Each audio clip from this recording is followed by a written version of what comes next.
Hello, my amazing listeners. Welcome to a story of love, secrets, and surprises. Today, we meet Adana, who never imagined she'd fall for her father's Gateman, a man of quiet strength and unexpected wisdom.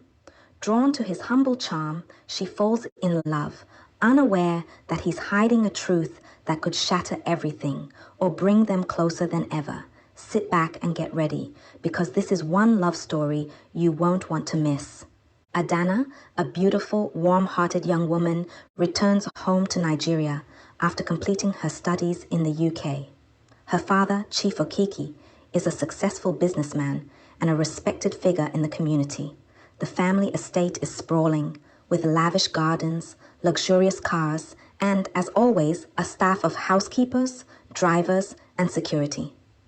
As she steps out of the car, she notices a new gateman at the entrance. He's tall and well-built, with an air of calmness that doesn't quite match the usual demeanor of the staff. He nods politely and greets her with a warm smile. "Welcome back, madam," he says. "Thank you," Adana replies, observing him a little longer than she intended. Something about him is unusual, but she can't place it. He has a calm confidence, his eyes betraying a spark of intelligence.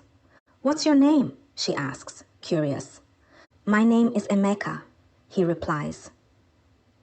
Before she can say anything more, Ifeoma, her younger sister, calls her name from the doorway, pulling her attention away. Over the next few days, Adana settles back into her routine, reacquainting herself with the household and reconnecting with her family.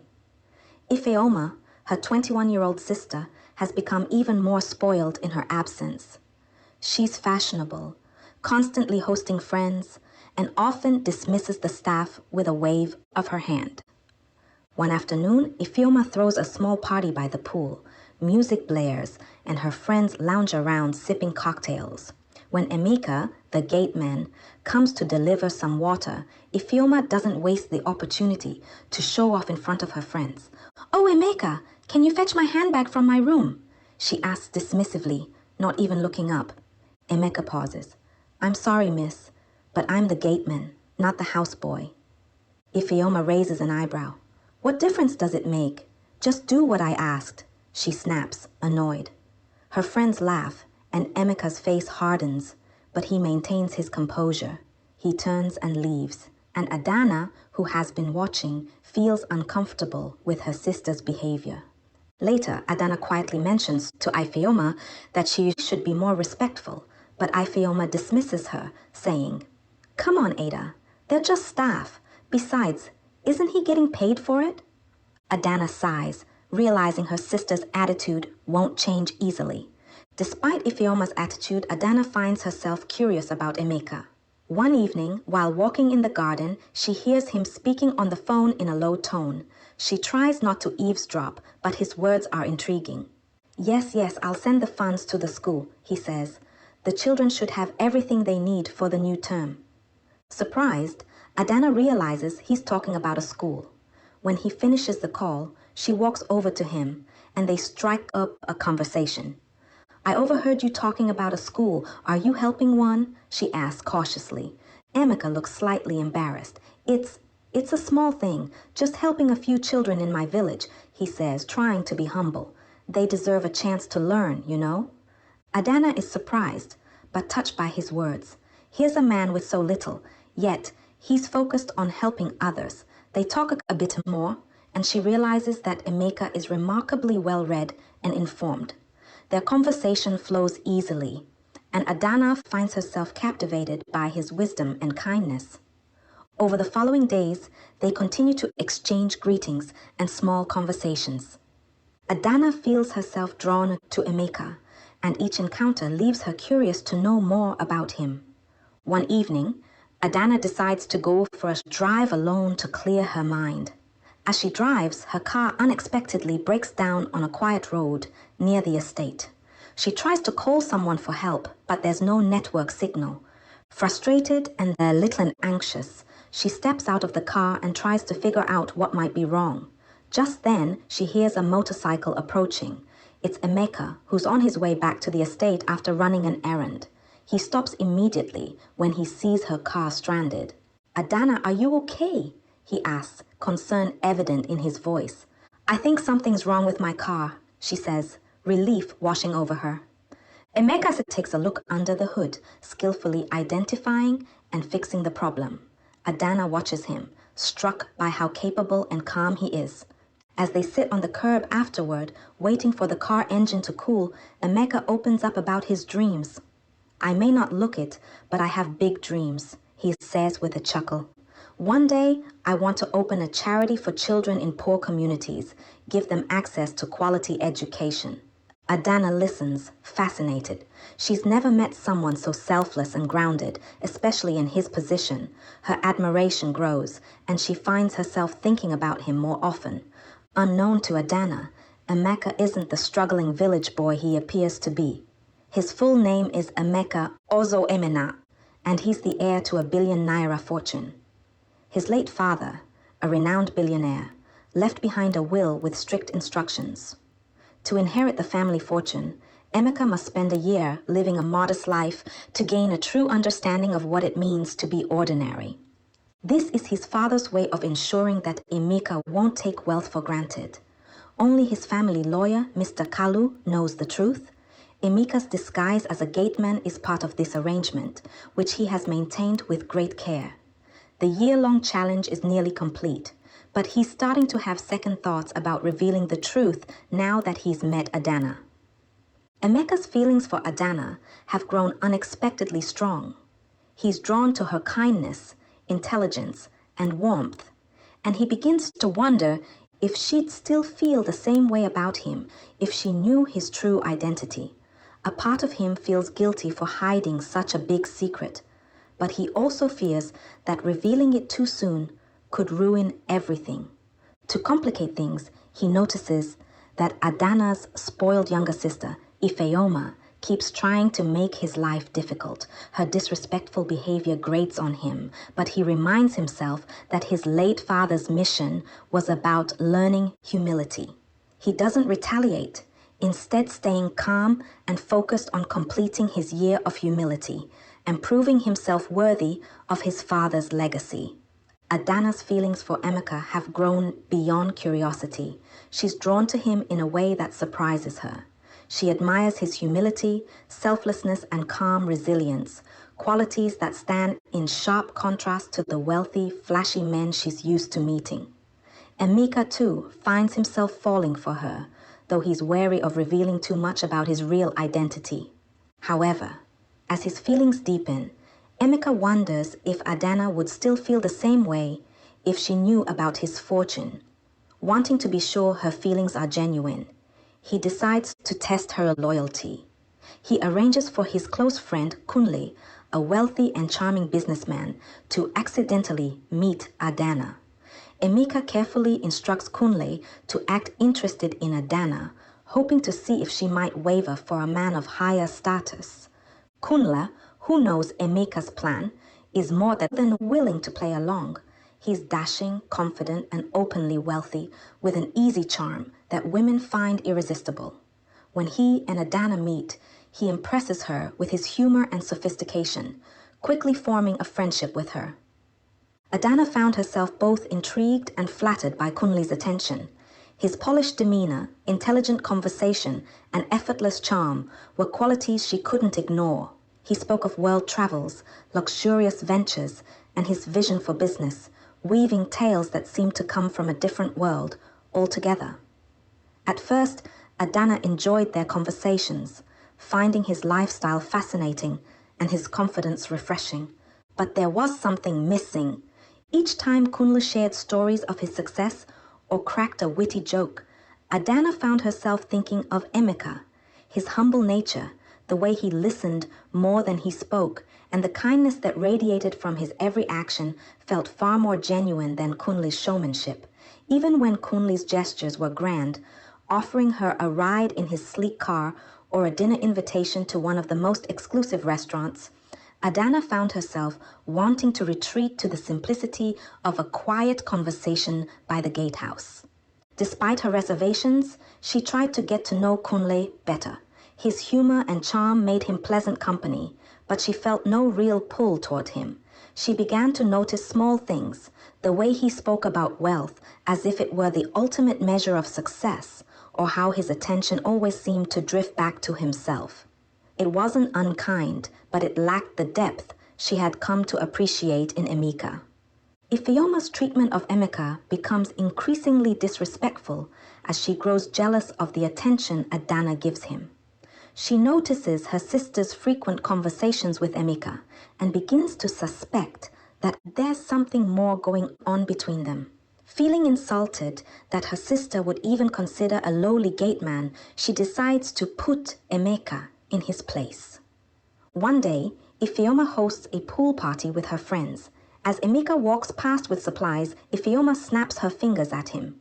"Emeka, get us more drinks," she orders, smiling slyly at her friends. Emeka replies calmly, "I'm just the gateman, miss. Perhaps you should ask the house staff." Ignoring him, Ifeoma continues to give him errands, belittling him in front of everyone. Her friends laugh, and Emeka remains silent, stoically doing the tasks to avoid unnecessary conflict. When Adana sees this, she is mortified by her sister's behavior and later warns her to stop, though Ifeoma merely brushes her off. Meanwhile, Kunle decides to take his test one step further. One evening, as they chatted over tea in the garden, Kunle turned the conversation toward her. "Adana," he began, leaning forward, "you're an extraordinary woman, intelligent, graceful, beautiful, but tell me, do you really think someone like Emeka can give you the life you deserve?" Adana froze for a moment, startled by the sudden shift. She quickly regained her composure and fixed him with a steady gaze. "Kunle," she said firmly, "Emeka has something far more valuable than money. He has a good heart. That's worth more to me than all the luxury in the world." Kunle raised his eyebrows, surprised by her directness. "I'm not saying he's a bad person," he said with a disarming smile. "But you're a woman of grace and privilege. Don't you think you deserve someone who can match that?" Adana shook her head, her voice steady. "What I deserve is someone who sees me for who I am, not for where I come from. Emeka does that, and I care for him deeply, whether or not he has anything to his name." Kunle leaned back, nodding slowly. "Fair enough," he said, a faint smile tugging at his lips. But inwardly, he was impressed. That night, when he recounted the conversation to Emeka, he couldn't help but grin. "You've got yourself a rare gem, my friend. I tried my best, but her heart belongs to you." Emeka, who had been nervously waiting for Kunle's report, felt a wave of relief and joy. For weeks, he had wrestled with guilt over the test he had put Adana through. Now it was clear. Her feelings for him were pure and unshakable, rooted in who he was as a person, not his wealth or status. But the test hadn't been easy for him. Watching Adana with Kunle had been agonizing at times. He couldn't deny the pangs of jealousy that surfaced every time he saw her laugh at one of Kunle's jokes or sit with him over long conversations. There were moments when he had doubted himself, fearing that perhaps Kunle's charm and status might prove too tempting. Yet, every time he observed them together, he noticed something unmistakable. Adana would always bring the conversation back to him. "She talks about you all the time, Emeka," Kunle had said, laughing. "Even when I'm trying to show off, she keeps reminding me how wonderful you are." This revelation solidified Emeka's decision. He realized how much Adana meant to him and that it was time to put the testing behind them. Her loyalty had been proven beyond a doubt, and he knew he couldn't let his insecurities or his disguise stand in the way of their growing connection. Later that evening, Emeka stood alone by the gate, staring into the night sky. For the first time in months, he felt a weight lift from his shoulders. He smiled to himself, imagining the moment he would finally tell Adana the truth about who he was, not as a test, but as an act of trust and love. Finally, unable to hold back his feelings any longer, Emeka finds an opportunity to confess his love to Adana. In a quiet moment at the estate, he admits, "Adana, I've wanted to tell you for so long. I care deeply for you. I've tried to hide it, but I can't anymore. I love you." Adana's face lights up, and she tells him she loves him too. Overwhelmed with happiness, they agree to keep their relationship a secret for now, fearing the backlash from Ifeoma and possibly even her father.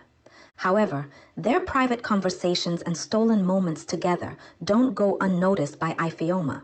She grows increasingly suspicious of the time Adana spends near the gatehouse and decides to investigate. In her jealousy and arrogance, she can't bear the thought that her sister would fall in love with a gateman, a man she has treated with nothing but a disdain. Determined to break them apart, Ifeoma starts keeping an even closer eye on Emeka, planning to expose their relationship to their father. But Ifeoma has no idea that the gateman she's targeting is actually the heir to a massive fortune, or that he's capable of defending both himself and Adana if she tries to ruin things. Ifeoma's suspicions about Adana and Emeka's relationship reach a peak. She notices Adana sneaking out to talk with Emeka, and jealousy simmers within her. Feeling insulted that her sister would stoop to being involved with the gateman, she decides to dig deeper into Emeka's background. One day, she overhears Emeka on the phone with his lawyer, Mr. Kalu, discussing investment portfolios and financial reports. Confused and intrigued, Afeoma listens carefully, but Emeka ends the call before she can learn more. Sensing there's something about Emeka that doesn't add up, she decides to confront him. Cornering Emeka after one of Adana's visits, she demands to know why he's spending so much time with her sister. "Do you think you're good enough for her? A man like you?" she sneers. Emeka calmly replies, "Respectfully, my relationship with Adana is none of your business, Ifeoma." This response only fuels her anger, and she decides it's time to expose their relationship, hoping their father will step in to end it. That week, Chief Okeke hosts a grand party to celebrate a major business success, inviting prominent members of the community and the family friends. The estate is transformed, and the evening promises elegance, with guests arriving in designer attire. Emeka, dressed in a fine suit, enters the event accompanied by Mr. Kalu. His appearance is stunning, and heads turn as he confidently strides into the room. Adana, not expecting him to be there, is speechless when she sees him. She approaches him, surprised by his transformation. "Emeka?" she whispers, eyes wide with surprise. "Actually, it's Emeka Ozowemena," he replies with a slight smile, finally revealing his true name and identity as the heir to a billion naira fortune. The entire hall falls silent and whispers begin to circulate. Adana is overwhelmed, trying to process the truth. She realizes that Emeka, the man she's been falling in love with, is not a simple gateman, but one of the wealthiest heirs in the country. She feels a mixture of shock, betrayal, and awe as she pieces together the implications of his revelation. Ifeoma, humiliated and outraged by Emeka's true identity, decides to strike back. Furious that she treated a billionaire like a servant and now feels embarrassed in front of her friends, she directs her anger toward Adana. Ifeoma devises a plan to convince Emeka that Adana's love is unconditional and that she wouldn't have been interested if she'd known he was just a poor gateman. Approaching Emeka the next day, she confronts him privately, saying, "I hope you know Adana was just using you. She pitied you as a poor gateman. Do you really think she'd care for someone like that if she didn't expect something in return?" Emeka, calm and composed, listens but doesn't waver. "I've done all my checks and balances, Ifeoma," he replies.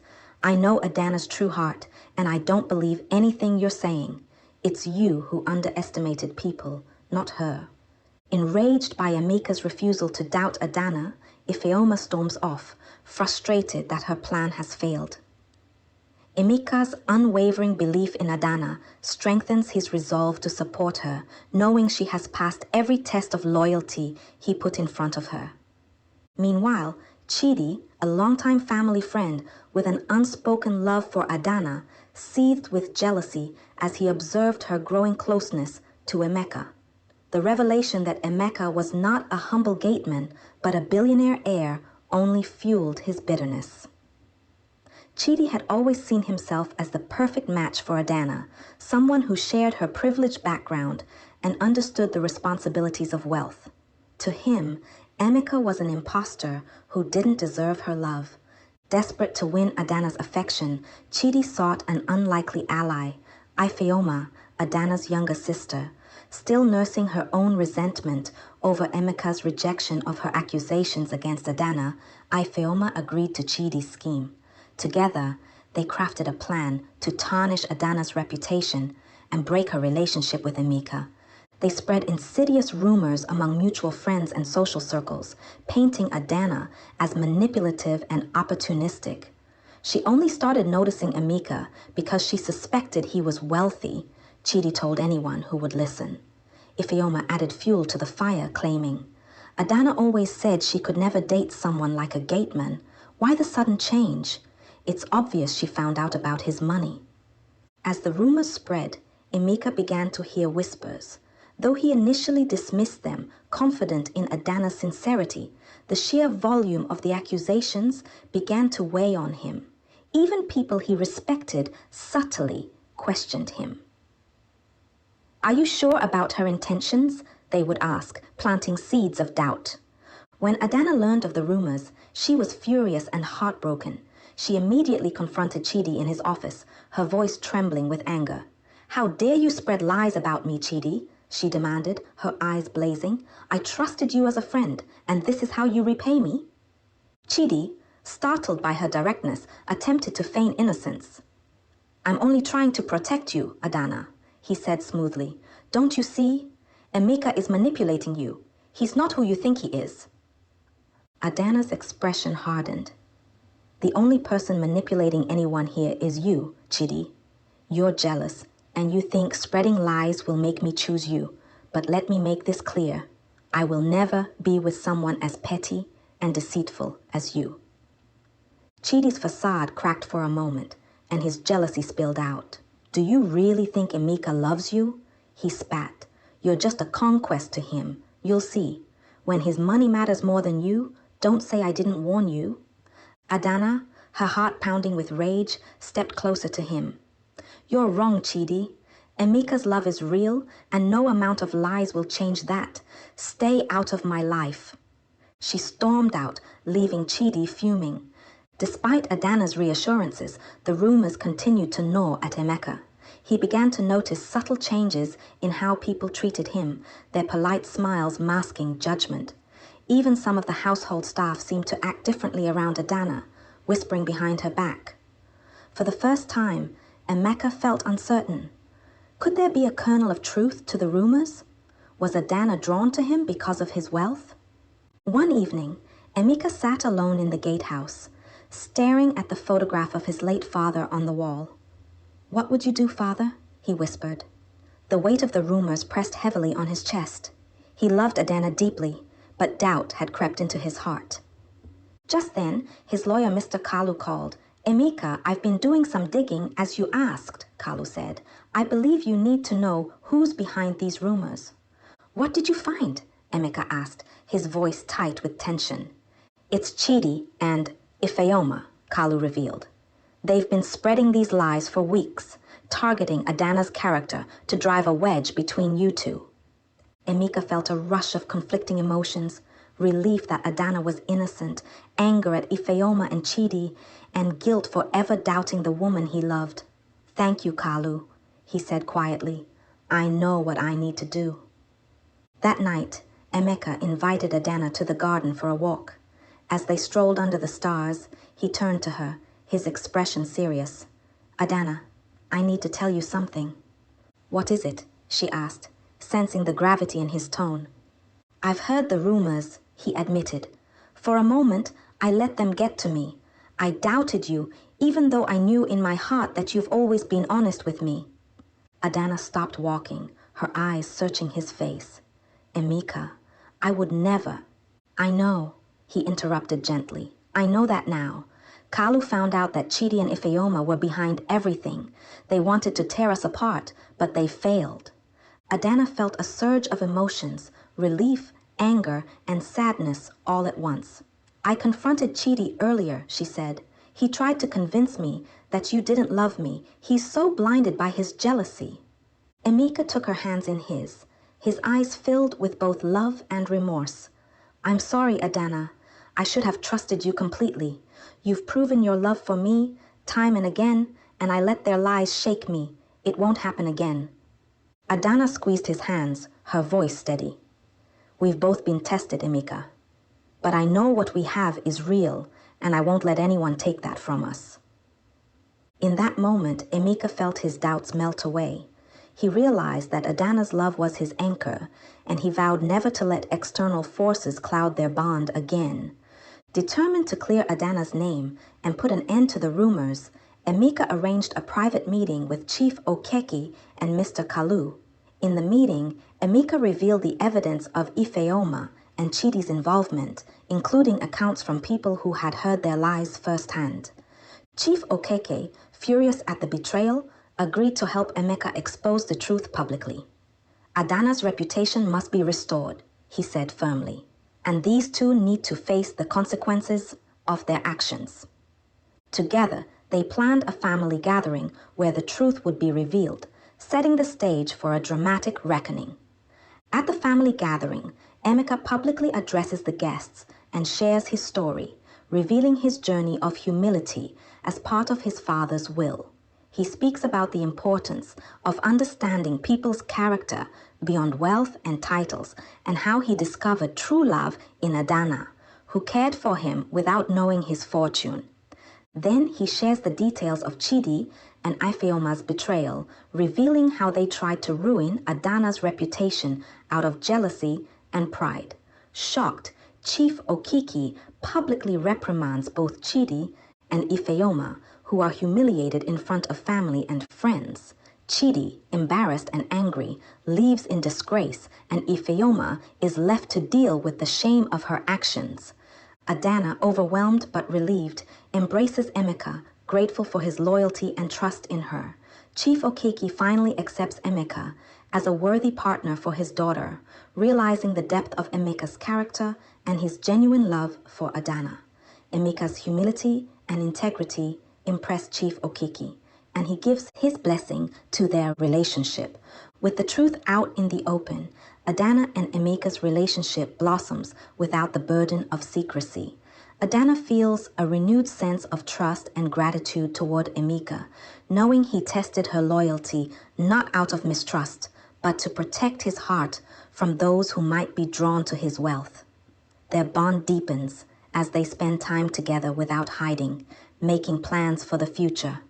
Chief Okeke, impressed by Emeka's commitment to both his father's legacy and Adana, invites Emeka to spend more time with the family, acknowledging him as more than just a guest. He is now family. Emeka's humility and sincerity have left a lasting impression on Chief Okeke, who grows increasingly proud of his daughter's choice. Meanwhile, Ifeoma remains isolated and humiliated by her actions. Though Adana and Emeka have moved past the incident, Ifeoma struggles with the shame of her behavior. She sees Emeka's genuine kindness and Adana's happiness, and slowly, regret begins to creep in. With time, she realizes the consequences of her selfishness and how deeply it hurts her family. One evening, Emeka takes Adana on a quiet outing, away from the estate and the city's bustling life. They visit a local children's charity where Emeka has been anonymously donating, and he shares his dreams of expanding this charity to help more communities across Nigeria. Moved by his dedication to helping others, Adana realizes the depth of Emeka's commitment to his father's values. Emeka kneels down and proposes to Adana in front of the children, promising to love and cherish her only and to build a life together dedicated to helping those less fortunate. Adana, deeply touched, happily accepts his proposal. She understands that she's found a partner whose values align with hers and who inspires her to be better. They share a heartfelt moment with the children cheering around them, sealing their love with a promise of shared purpose and compassion. While Adana and Emeka's love is celebrated, Ifeoma remains haunted by her actions. She feels guilty and alienated, having jeopardized her family relationships over jealousy and pride. Her friends, who used to encourage her behavior, have distanced themselves after witnessing her disgrace. One afternoon, Ifeoma approaches Adana with a heavy heart. She apologizes sincerely, admitting that her actions were wrong and that she was driven by jealousy. She explains how seeing Adana find happiness with Emeka made her realize she had been selfish and shallow. Adana, moved by her sister's vulnerability, forgives her, expressing hope that they can rebuild their relationship. Emeka, too, forgives Ifeoma, believing in second chances and understanding that she has learned from her mistakes. This act of forgiveness helps Ifeoma start to grow, and she begins to focus on becoming a better person, finally letting go of her pride. The day of Adana and Emeka's wedding arrives, bringing joy and celebration to the entire family. The ceremony is held at a beautiful venue overlooking the ocean, with family, friends, and community members in attendance. Emeka's family, previously unknown to many, makes a grand appearance, and the event is filled with both elegance and love. As Adana walks down the aisle, she feels overwhelmed with happiness. She is about to marry a man who, despite his wealth, values love, integrity, and compassion above all else. Emeka, seeing her in her bridal attire, is equally moved. Grateful to have found someone who loves him for who he truly is. Their vows are heartfelt, promising to support each other in both wealth and hardship, to use their blessings to uplift others, and to always stand by each other's side. The guests applaud and cheer, and Chief Okiki, visibly emotional, expresses his pride in his daughter and her new husband. The reception is a joyous affair, with music, dancing, and laughter. Ifeoma, who has started to make amends, helps coordinate the event, showing her genuine support for the couple. She even delivers a heartfelt speech, apologizing publicly for her past actions and congratulating her sister on finding true love. With their marriage sealed, Emeka and Adana embark on a life filled with purpose and passion. They travel across Nigeria, visiting communities and launching charitable initiatives focused on education, healthcare, and poverty alleviation. Emeka establishes a foundation in his father's memory dedicated to supporting underprivileged communities and creating opportunities for those in need. Adana, inspired by Emeka's mission, becomes actively involved in the foundation, helping design programs that empower women and children. Together, they use their influence to bring about meaningful change, making a difference in the lives of countless people. Their love story, born from humility, trust, and resilience, becomes a tale known throughout the community and beyond, inspiring others to look beyond status and wealth to find genuine connections. Ifeoma, now more self-aware and compassionate, works alongside them, helping with charity events and finding purpose in the work. Their life together, though marked by early trials, becomes a testament to love that transcends social boundaries and to the power of kindness and integrity. Emeka and Adana live out their days with joy and fulfillment, forever grateful for the journey that brought them together. Thank you, my wonderful listeners, for joining me on this unforgettable journey. Adana and Emeka's story reminds us that love can break down any barrier, be it status, wealth, or family expectations. Sometimes the people who seem the simplest have the most remarkable stories, and true love is built on trust, loyalty, and compassion. I hope their journey inspired you as much as it inspired me. Until next time, remember, never judge a book by its cover and always keep your heart open for the unexpected. See you soon for our next tale.